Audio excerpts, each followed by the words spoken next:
नमस्कार सभी दोस्तों को और स्वागत है आप सभी का हमारे YouTube चैनल मैथ्स एलिवेशन पर।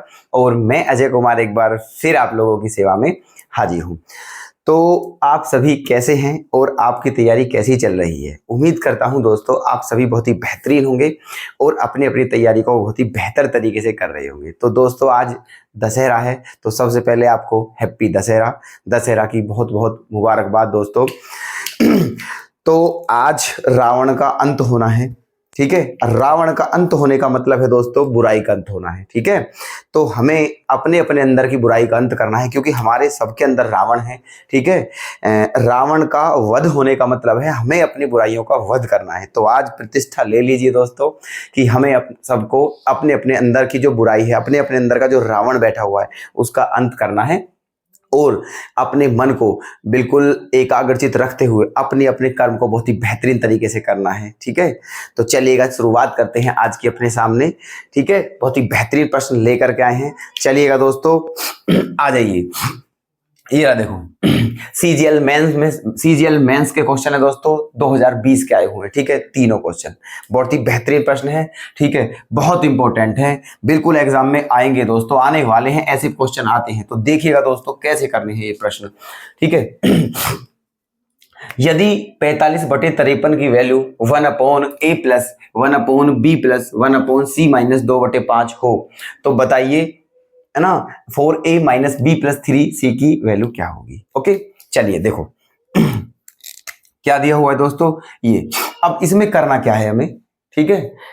इसमें करना क्या है ये देखना है हमें कि ये जो है दोस्तों ये जो है इसे हम इसी की फॉर्म में लिखेंगे, ठीक है। इसको इसी की फॉर्म में लिखना है ना, और फिर कंपेयर करनी है दोनों तरफ की और फिर एबीसी की वैल्यू निकालनी है वहां से, बस, ठीक है। तो देखो 45/53 है, ठीक है। इसे क्या लिख सकते हैं हम 1/, है ना, 53/45 लिख सकते हैं, बिल्कुल कोई दिक्कत ठीक है। चलिए अब क्या करना है, बिल्कुल इसी की फॉर्म में लिखना है, ध्यान रखना, ठीक है। 1/, था ना ऊपर, देखो 1/, ये हो गया। अब क्या करना है हमें, इसमें 45 का डिवाइड करना है। तो कितनी बार जाएगा दोस्तों, एक बार, ठीक है। तो क्या हो जाएगा 45 एकम 45 और फिर क्या बचेगा 8/45 ये आ जाएगा, ठीक है। 45 एकम 45 और 8 53 ही होते हैं बटे में 45। ओके देखो 1/a प्लस 1/, तो 1/a प्लस इतना, ठीक है। अब इस 8 को हम कहाँ लिख सकते हैं, बटे में, और यहाँ क्या हो गया है 1, ठीक है। चलिए अब 8 में 45 का डिवाइड करना है तो कितनी बार जाएगा, 8×5 = 40, ठीक है। 8×5 = 40, 45/8 है ना, तो क्या हो जाएगा 8×5 = 40, 5/8 ये हो जाएगा। ओके 8×5 = 40 और 5 45/8 ऐसे करके हो गया है, ठीक है। चलिए अब क्या करना है, देखो हमें क्या चाहिए 1/a plus 1/b plus 1/1/a plus 1/b plus 1/, तो यहाँ भी 1 चाहिए, इसका मतलब यहाँ 1 कर लीजिए, कोई दिक्कत नहीं। और ये जो 5 है इसे यहाँ ले आइए, क्लियर, यहाँ तक कोई दिक्कत। ऊपर देखते रहिए 1/a plus 1/b plus 1/a plus 1/b plus 1/c। अब क्या आएगा दोस्तों हमारा c, है ना, और c माइनस क्या करना है 2/5। तो अब 8/5 को हमें इस रूप में लिखना है ना, 8/5 को इस रूप में लिखना है। तो कैसे लिख सकते हैं इसे लिखते हैं हम 2 - 2/5। बताइए, क्योंकि 5 दूनी 10 - 2 8 ही बचेगा, ठीक है। तो इस 8/5 के प्लेस पर क्या लिख सकते हैं हम 2 - 2/5, क्लियर। अब देख लीजिए आप मैच करके, क्या ये ऊपर की जो कंडीशन है उसी से मैच हो रही है, तो आप देखना, ठीक है, बिल्कुल मैच हो रही है दोस्तों। 1/a plus 1/b plus 1/c minus 2/5, 1/a plus 1/b plus 1/2 minus 2/5, ठीक है। अब कंपेयर कर लीजिए दोनों तरफ की, ठीक है। तो यहाँ a की वैल्यू क्या आ जाएगी 1, ठीक है, a की वैल्यू क्या आ जाएगी 1 और b की वैल्यू क्या आ जाएगी 5। ये क्या है a, ये क्या है बी, है ना, और ये क्या है सी, क्लियर। तो ए बी सी की वैल्यू हमारी आ चुकी है, क्लियर। अब बताना क्या है हमें 4a - b + 3c।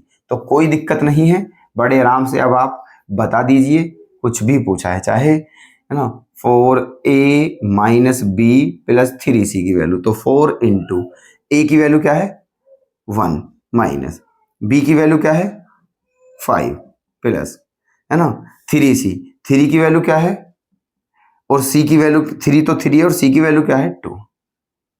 क्लियर है। तो 4 1 जा 4 माइनस 5 प्लस 3 2 जा 6।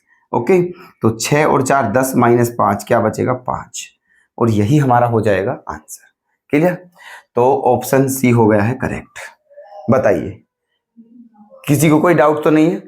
क्लियर है ना? है?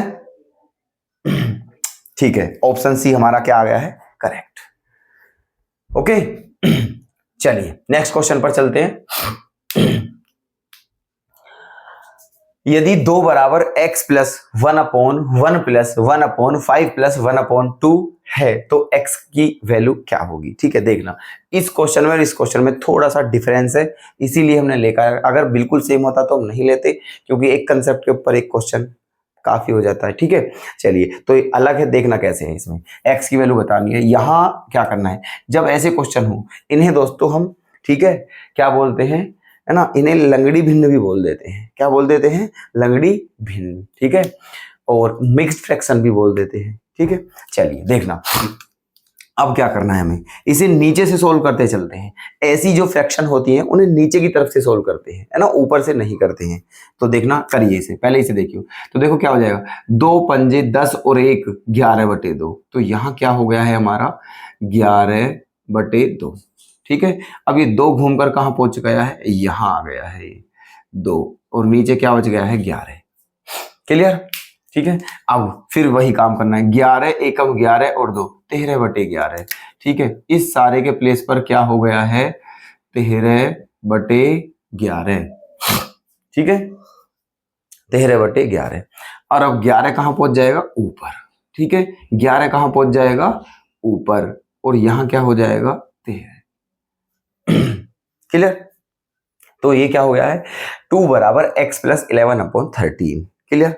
अब किसकी वैल्यू बतानी है हमें, x की वैल्यू बतानी है। तो x ये रहा, है ना, तो आप इसको इधर ले आइए, इसको इधर ले आइए, तो क्या हो जाएगा हमारा, ये हो जाएगा x इक्वल टू 2 माइनस 11/13। तो 13 दूनी 26, 26 में से जब 11 घटाएंगे तो क्या आ जाएगा दोस्तों 15 और बटे 13। ठीक है, 13 दूनी 26 में से 11 घटाया तो क्या बचा 15, और बटे में क्या आ गया है 13, और यही हमारा आंसर है। तो बताइए कोई दिक्कत? बहुत बेहतरीन प्रश्न है। ठीक है, ऐसे करते हैं ऐसे क्वेश्चंस को। ठीक है, ये मेंस के क्वेश्चन है, आप लगा लीजिए, ऑप्शन डी हो जाएगा हमारा करेक्ट। ठीक है, चलिए नेक्स्ट क्वेश्चन पर आ जाइए। यदि 1/4.263 की वैल्यू 0.2346 है तो 1/0.000426 की वैल्यू क्या होगी? ठीक है, अब आप यहां से एक चीज देखना कि जो संख्या यहां है वो यहां पर है, सेम है बिल्कुल, बस डिफरेंस है तो किस में है, डेसिमल में डिफरेंस है। ठीक है, यहां डेसिमल के बाद कितने डिजिट है 3, और वहां डेसिमल के बाद कितने डिजिट है 7, बस ये डिफरेंस है, बाकी सेम है। तो एक काम करते हैं, देखो ये कोई बड़ा इशू नहीं है, हम इसे इसी की तरह बना लेंगे। करना क्या है दोस्तों, हमें देखो क्या है हमारा 1/4.263 जो है वो किसके बराबर था 0.2346, इसके बराबर था। तो हमें क्या करना है, ये डेसिमल के बाद कितने डिजिट होने चाहिए 7, फिलहाल कितने हैं 3, तो इसका मतलब, ठीक है, कितने से डिवाइड करना है 10,000 से। ठीक है, जब 10,000 से डिवाइड करेंगे तो ये 0.4 डिजिट और इधर हो जाएगा। ठीक है, इधर 10,000 से डिवाइड कर दिया है। अब 10,000 से जब इधर आपने डिवाइड कर दिया है तो फिर आपको क्या करना है इसमें, देखो यहां था आपका ये क्वेश्चन। ठीक है, तो आपने डेनोमिनेटर में 10,000 से डिवाइड करा है तो 10,000 से क्या करोगे मल्टीप्लाई भी तो करोगे। ठीक है, क्योंकि मैथ में तो यही होता है, अगर नंबर की किसी भी नंबर से मल्टीप्लाई कर रहे हो तो डिवाइड भी करना पड़ता है। ठीक है, चलिए, और इक्वल में क्या था हमारा 0.2346। ठीक है ना, यहां पर आ गए हैं। तो इसमें हमने इससे डिवाइड करा, इससे मल्टीप्लाई, है ना। अब जब आप इसमें इसका डिवाइड करोगे तो बिल्कुल ये सेम बन जाएगा, ठीक है। क्या बन जाएगा, ये बिल्कुल सेम बन जाएगा, है ना ये। तो इसका मतलब इसको आप इतना समझिए, बचाइए। इसका क्या करना है, ये इधर डिवाइड में है, जब इसे इधर पहुंचाएंगे तो कहां पहुंचेगा दोस्तों, ये मल्टीप्लाई में पहुंच जाएगा। इसमें क्या हो जाएगी, इसकी मल्टीप्लाई, ठीक है। और यहां से क्या हो जाएगा, ये कैंसिल, और वहां पहुंच जाएगा। तो आप खुद ही देख लीजिए, जब इसमें मल्टीप्लाई करेंगे तो डेसिमल तो बिल्कुल खत्म ही हो जाएगा, और हमारा फाइनल आंसर क्या आ जाएगा, 2346, 2346, ओके। और ऑप्शन ए हमारा क्या है, करेक्ट। क्लियर। तो उम्मीद करता हूं ये सारे के सारे क्वेश्चन आपको बहुत ही बेहतर तरीके से समझ में आए होंगे, ठीक है। कोई डाउट नहीं है, नोट कर लेना दोस्तों, और फिर भी अगर कोई दिक्कत हो तो प्लीज हमें कमेंट में बताएं, ठीक है। तो मिलते हैं फिर से नेक्स्ट वीडियो में, तब तक के लिए धन्यवाद।